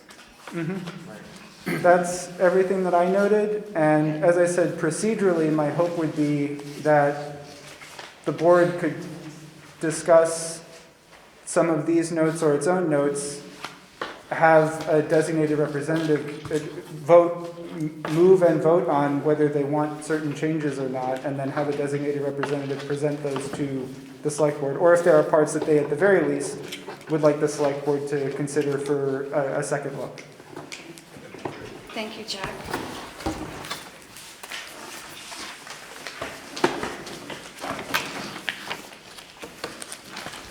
Any other comments? Is there anything that we want to bring? Do we want to bring them? Can I get a motion to discuss changes for the policy to bring to the select board? Can I get a second? I'll say. So are there any changes that anyone on the board feels needs to be noted and brought to the select board on Monday? Could we just add what we discussed in, let's see, is this section 5 So discipline? Tom, I need to ask you a question. I'm sorry. No, I go just ahead. don't No, no, no, understand go ahead. procedurally. How does this happen? Is it each individual item or is it a summary of them? Well, if you have suggestions on The policy to bring particular items, you have to cite each particular each item. individual, Right. okay. But you can present those all at once. Do you want me to write? Okay, I'm just trying to figure out how to do the motion on this part of it, Right, that's all. yeah. Would you? No, I would just gather, make a list. Okay, Okay. right, I'll that's- make the list, so just spit it out. okay. All right, Just for my 2 cents, I've already sent my 6 or 7 points to Bruce and to Jeannie, so I don't need to worry about forwarding them. Okay. okay. All right. Anyone have any suggestions? Anything that they want to forward on from CPARB to the board? I have a question about that. So Marsh has sent his independent, should they be combined into one Yes. group? It probably From should us be. as a group Yeah. versus individually? Marsh, do you want to send that to me as well? Or tell everybody what your 7 items are and we'll add those to the list? Okay, sure, I will Sure. send, you want me to send them to What- everybody or just to you? No, just send them to me, but why don't you tell me what your 7 items are? That's what I talked about. I know, Marsh, I'm sorry, but I didn't make the list when you were talking. Let me find what I got here. So, how did we get to do reviews when it was unlawful a month ago? Minor misunderstandings versus complaints, a definition and who decides which is and when do they decide it? You're making this list too. No, so you start. Okay, minor definitions and what? Versus minor misunderstandings versus complaints. A definition of the differences and who decides about them and when. Okay, What is the role of dispatchers in this process? okay, How often will Paul be reporting? I think it was kind of short monthly, and will the reports include minor misunderstandings to see a pattern that might guide policies? okay, Parameters for a reasonable effort to report on page 6.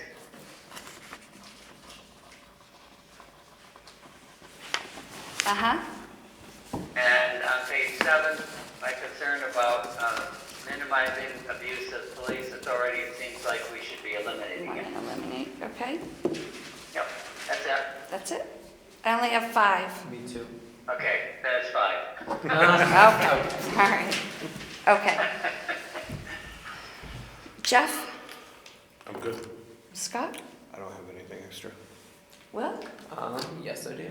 Can we go over section 5, discipline, subsection D, discipline factors? And I think we need to bring up this whole, the desire to encourage creativity.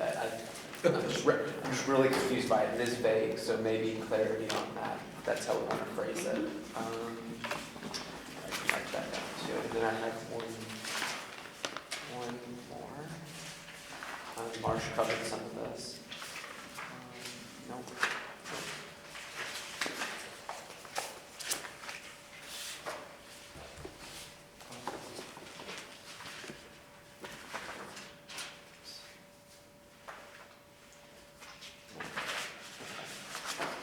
I think, well, within that same section, I think we, never mind. I'm gonna vote that one. So that's my only comment. Robert? Well, I told the select board all my concerns on Monday. So it's the same thing then, the minimize, getting rid of minimizing for eliminate and replacing with eliminate, That and getting rid of the general philosophy. I didn't like that statement, this thing about devising innovative solutions. And Lieutenant, let me just say to you, with this, attempting to devise innovative solutions, if that were a matter of saying, if the officer came up with something on the scene to deal with the situation because procedures or policies didn't seem to work, that wouldn't bother me on the scene like that.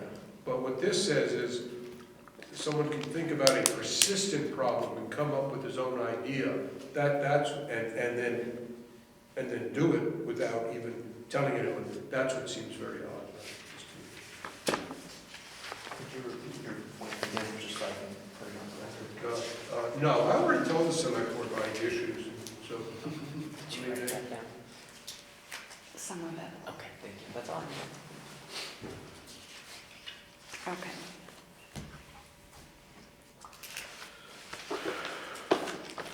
So, what I'm hearing for recommendations from CPARB,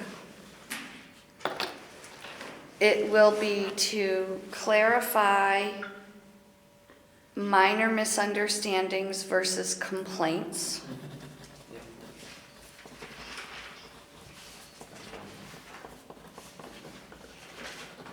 And what differentiates them. Clarify the role of dispatchers.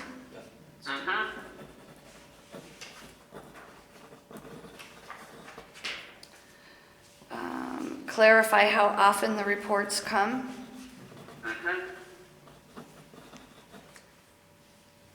And I'm assuming, real quick, just to clarify on that, when it comes to this policy in particular, right?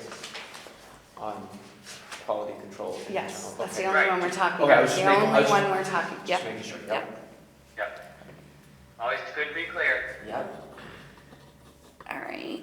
Parameters for reasonable report, that's what I wrote down. Reasonable effort to report. Yeah, reasonable effort. Okay.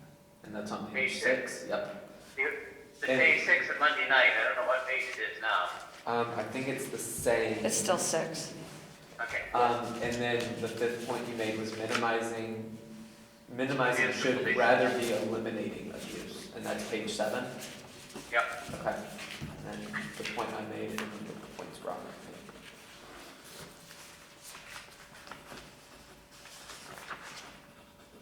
Oh, and I do have Oh, yeah, I have. whenever you're ready. Yep, I'm Okay. ready. I can. I'm reading off of the first draft. Okay. This is page 4, Okay. C, procedures, 1, and this is important. Yep. Trained personnel will commence any investigation so directed by the chief of police. The supervisor may investigate minor complaints, i.e. rudeness, for the purpose of performance, counseling, and coaching. It should be E.g., not I.e.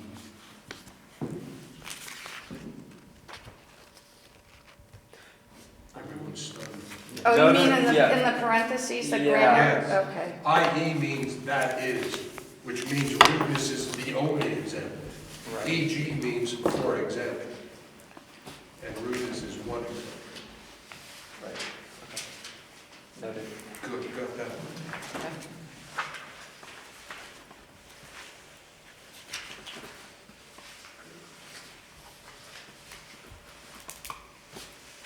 Okay. All right. So,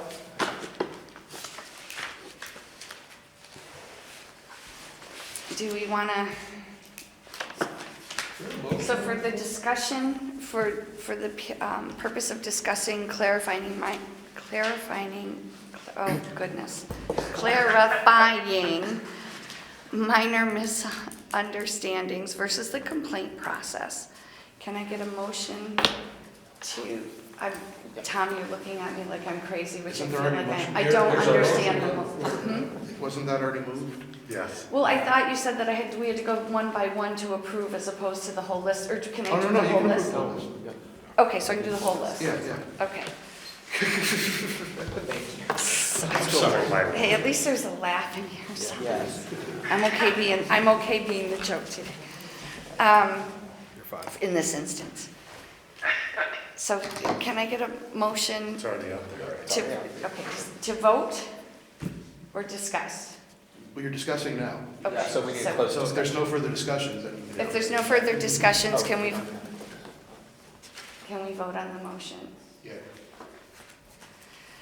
All right, so we have a motion to make recommendations to the select board on the meeting Monday regarding the policy on quality control, internal investigations, and discipline, to clarify minor misunderstandings versus a complaint, to clarify the role of dispatch, to clarify how often the parameters will, for reporting, and what minor misunderstanding is for policy, to remove, minimize, and place it with eliminate, and to remove innovative solutions and encouraging creativity. And then to change IE to EG on page 4C1. Yep. Those all match up.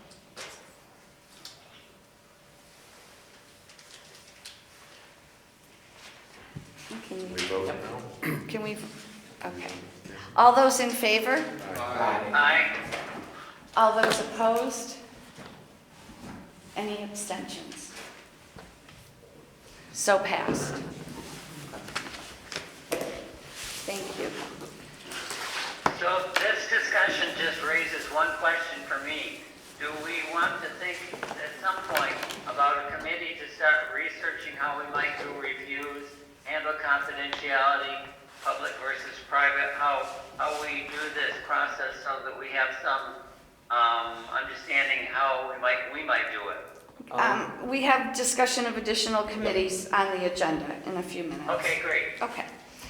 So the next item on the agenda is the collaborative community policing presentation by Marsh.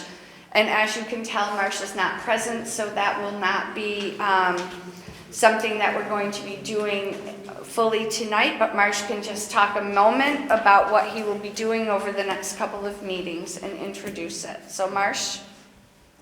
So collaboration has been a part of policing since its earliest age, the earliest times, and there have been shifts in police focus over times from collaboration to being like a semi-military force and other ways of different focuses for policing. And we're going to look at this, explore what are the dimensions of collaborative community policing and how might we integrate them.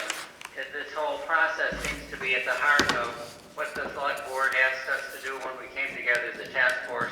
And so we'll look month by month at little pieces of this so that hopefully we'll have a good grasp of it and can be happy doing it.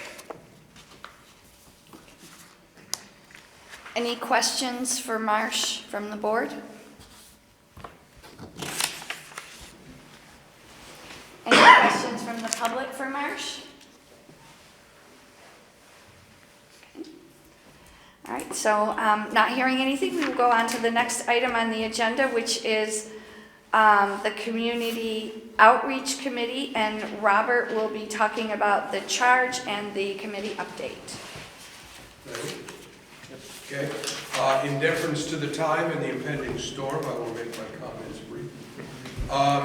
So we met, the outreach committee so far comprises myself, Will, and Kelly. We met earlier this month, I think. It was this month, wasn't it? For our first meeting of the committee. We came up with a charge for the committee, which I will read now. The charge of the Outreach Committee is to collect data from the community regarding community members' experiences with and perceptions of the Bennington Police Department, to provide the board with information to be used in making recommendations regarding BPD training and BPD policies and procedures. So we did that. And then we also just had a kind of open discussion on trying to generate ideas on how to reach out to the community. We talked about using the town's webpage. Will brought up the idea of the QR code for making a link like to a survey, things like that. And we also talked about embarking on kind of a program of initially inviting leaders of community, social service agencies to come meet with us and talk to us about their experiences with the police department, and hopefully they could give us some insight into their clients' experiences and perhaps help us figure out ways to reach out to their clients to get their input. And towards that end, for our January meeting, the executive director of United Counseling Service will be coming to our meeting to talk to us. That was about it. We had snacks. So that was it. Yeah, wish I knew. I know, see? Get on the committee, you get snacks. So, any questions for Robert? Okay. All right, so next on the agenda is the discussion on the creation of additional committees. So, Marsh, did you want to start that? Just thinking that if we're going to actually be moving into doing reviews, it could be really useful to have some people do some research on how communities do those reviews, how do they go about them, what are the best ways to protect confidentiality, when can you meet, and we've talked already whether you could meet in executive session or not, all the dynamics of trying to do this review process, to do some research for us. What would you call the committee? Robert asked what you would call the committee. I don't know if you heard him.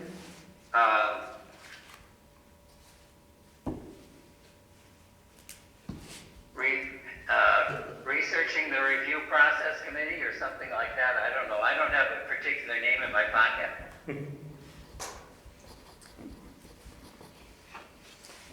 I'd also like to suggest a committee, unless we need to Do we need to resolve make a this one motion? first. No. Okay.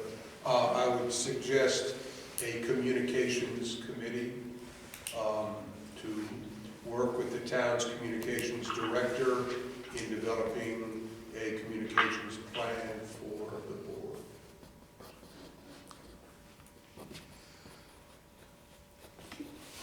Anyone else? Any other? I don't know if it's needed right now, it might be too soon. And I don't know if it would be a committee, maybe it would be something added as an action. Or an agenda item later. It was like what kind of survey questions would we want to ask for the town survey or our own? So maybe that'd be later, I'll stop that. Maybe. Because it wouldn't be just a few people, I think we'd want input from everybody.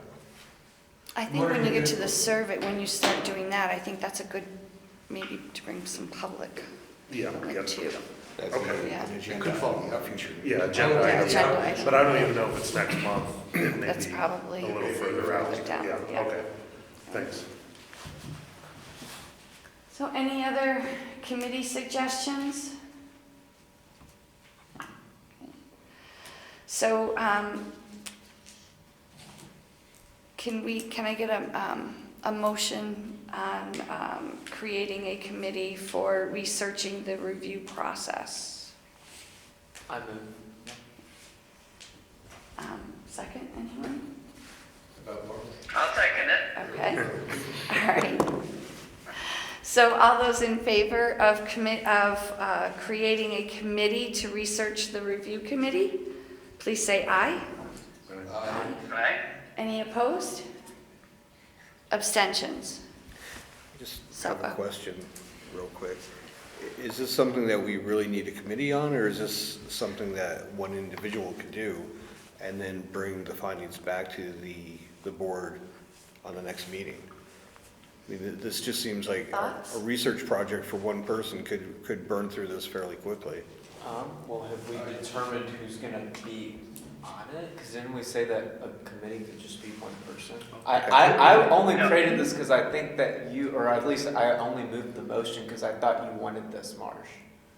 Yeah, I think it's a good, there are a lot of issues before us, and I don't think we need to try to start from scratch by ourselves with everybody. I think if we had 3 people or 2 people who would be game to do some research, that'd be really great. Yep.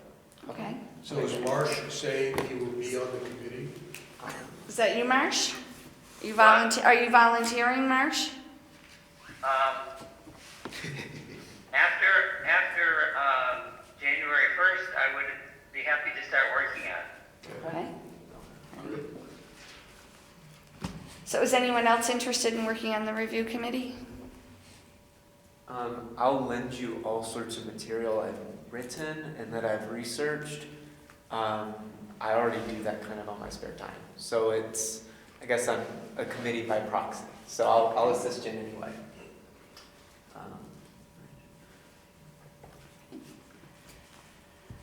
That would be good. Okay. Okay, so we're set with the research committee. It's going to be Marsh with Will.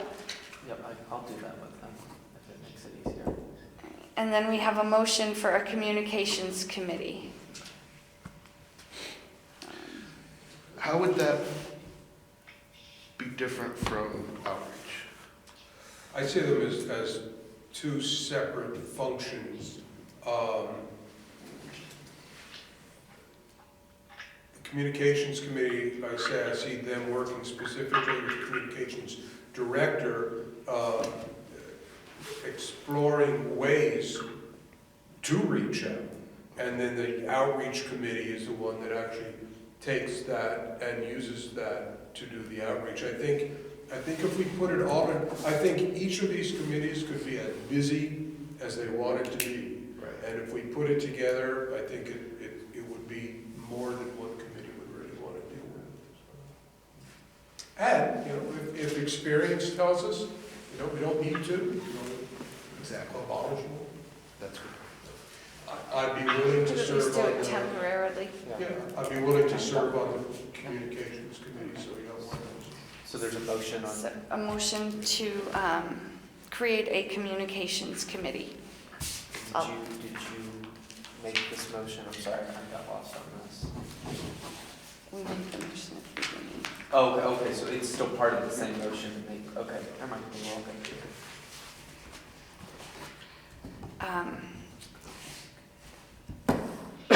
Excuse me. All those in favor of a communications committee, please say aye. Aye. All those opposed, say nay. Any abstentions? Do you have a second on that one, though? Do we have a second? Oh, Marsh I did. seconded. Okay. okay. Yes, Who? I thought. Okay. Yes. Yeah. Yes, I thought I Oh, heard yeah, Marsh this is second. from the one, okay. All right.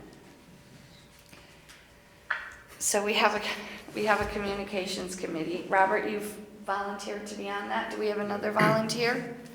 Scott or Jeff? I'll work with Scott. Robert on that. Okay. So Robert and Scott. Jeff, you want to join us? And we could use a third. Yes. All right. So Robert, Scott, and Jeff. Next on the agenda is the upcoming agenda items. So we'll start, Jeff? I'm good. I'll save that other one for down the road, I think. Okay, Yeah. I'm good as well. okay. Marsh? I'll be doing the thing on the collaborative community policing. Yeah. We already got that on the agenda. I don't have anything new, maybe just reports from our committees. Yes, well, they'll be on there anyway. We'll have the committee Right. reports. Yeah. Exactly. Yep. And I will ask that each of the new committees come up with a charge Yep. at their first meeting for our next one, and then updates on a monthly Okay. basis. So. Will, anything for agenda items? I know I have some things in the pipeline I want to talk about. if you want me to just provide briefly, it pretty much is just going to revolve around accountability. I'm not sure how I want to phrase it, but a lot of this inspired that, so I'll try that. Okay. Robert, anything else on, Just the director of UCS. coming next time?